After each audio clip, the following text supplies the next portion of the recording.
start with Dave McMenamin. Go ahead, Dave.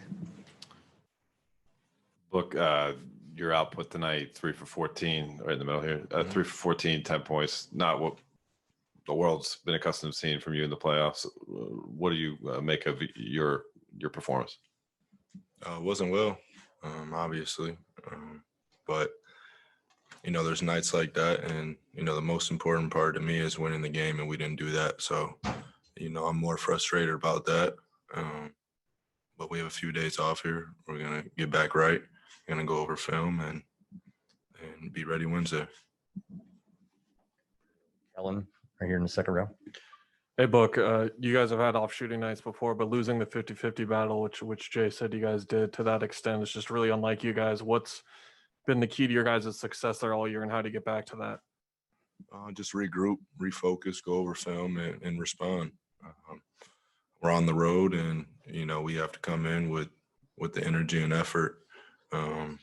Like you said, the 50-50 balls, the offensive rebounds, protect the paint, just the details that we talked about. Come on, 3 details that we talked about. But that's what the playoffs is. That's why it's a series, and we have some room for improvement. Go to Mark in the second row. Go ahead, Mark. First row, sorry. Go ahead.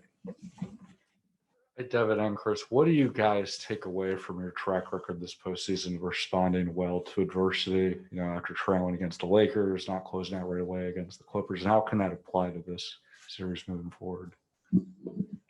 Say, just like I said, it's a series, and understanding that, and, understanding it's the NBA Finals. And, I said it after last game, this team's not going to give in. They're going to keep playing all the way through. So we have to bring that same effort, that we had in the first 2 games, and I think we'll be in good shape. Go ahead, second row on the left. Go you on. This question's for both of you. This was the first time this postseason that DeAndre had 5 fouls in a game. I'm curious, how did his absence in the second half impact you guys with their points in the paint and offensive rebounds? I don't know. I think we got to go back and look at the film. Obviously, they were home. They were very aggressive. Got to the line a lot more than we did, much like game 2. So we got to try to build a wall somehow, some way, and try to limit, the guys from scoring. Second row in the middle to Gina. Go ahead, please. Hey, Book, I know it's not just making shots, but it's also shot quality is something that you guys pay so much attention to. Did you like the quality of looks that you were getting tonight? I think I can get better ones, and we'll make that happen. But the point of the game is to win it, and I think there was other things that went on throughout the game. You can say it's a make-miss game, but at the end of the day, you have to make the other team miss. Get easy opportunities for your team, and we didn't do that tonight. Back row in the middle. Go ahead, Dave. Chris, you spoke to us right in front of you. You spoke to us in the conference finals about the importance of closing out quarters. In the third tonight, you had it down to 4, and then it ends on, I think, a 24-6 run. What do you think was missing in execution to end the third? I don't know. I got to go back and watch it. Me and Jay was just talking about that in the locker room.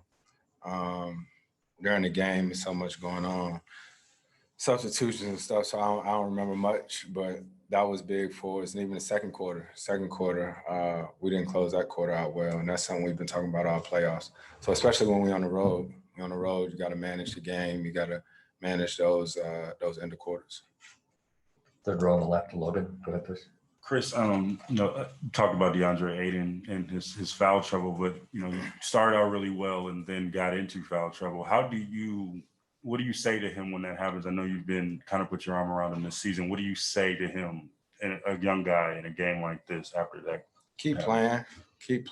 Sometimes you're gonna get a good whistle, sometimes you're gonna get a bad whistle, but he's playing hard. That's a talent in itself, and then.